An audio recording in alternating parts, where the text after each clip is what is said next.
بسم اللہ الرحمن الرحیم۔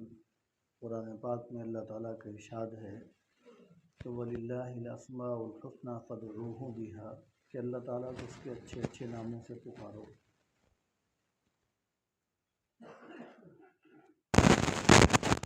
یا اللہ یا نور یا ہادی، یا اللہ یا نور یا ہادی، یا اللہ یا نور یا ہادی، یا اللہ یا نور یا ہادی، یا اللہ یا رحمن یا رحیم، یا اللہ یا رحمن یا رحیم، یا اللہ یا رحمن یا رحیم، یا اللہ یا رحمن یا رحیم، یا اللہ یا غفار یا ستار،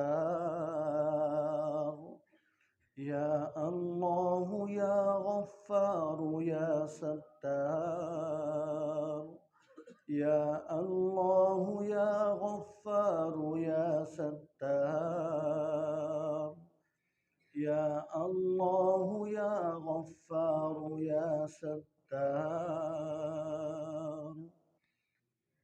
یا اللہ یا رزاق یا وہاب، یا اللہ یا رزاق یا وہاب، یا اللہ یا رزاق یا وہاب، یا اللہ یا رزاق یا وہاب، یا اللہ یا ذا الجلال والإکرام، یا اللہ یا ذا الجلال والإکرام، یا اللہ یا ذا الجلال والإکرام، یا اللہ یا ذا الجلال والإکرام۔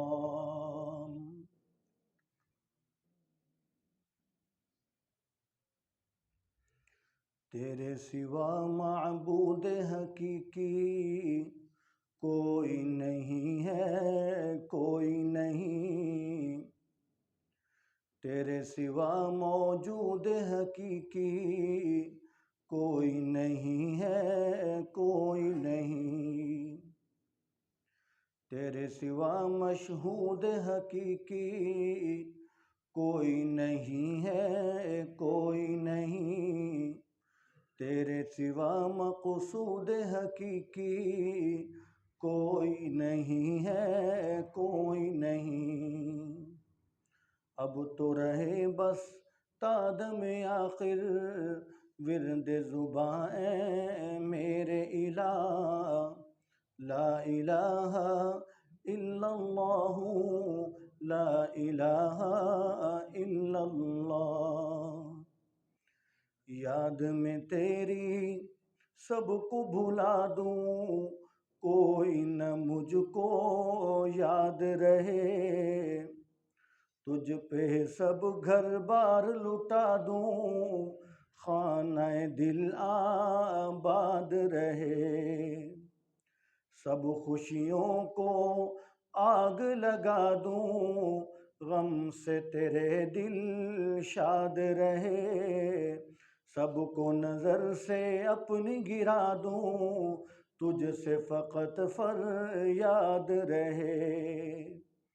اب تو رہے بس تادم آخر ورد زباں اے میرے الہ، لا الہ الا اللہ، لا الہ الا اللہ، لا الہ الا اللہ، لا الہ الا اللہ، الہ الا اللہ، لا الہ الا اللہ،